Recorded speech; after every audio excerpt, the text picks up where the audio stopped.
Professional diver Clarence D'Souza, aged 42, died while on assignment cleaning an offshore casino vessel in the Mandovi River.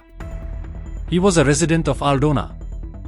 On Tuesday, police received a call from Goa Medical College, GMC, informing them that D'Souza had been brought in dead to the casualty department from Panjim. Investigations revealed that D'Souza regularly took up private underwater cleaning contracts for ships. On this occasion, he had been hired to clean the hull of a casino vessel.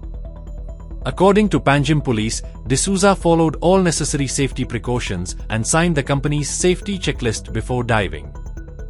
The vessel's captain, Udayraj Singh Chauhan, and staff member Rajkumar Yadav told police that communication was maintained between D'Souza and his assistant via a rope, with safety checks conducted every 15 minutes.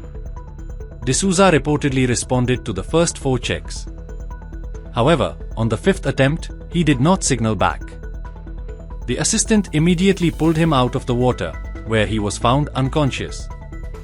CPR was administered on the boat, and he was then rushed to Campal Clinic in Panjim, where doctors declared him brought dead.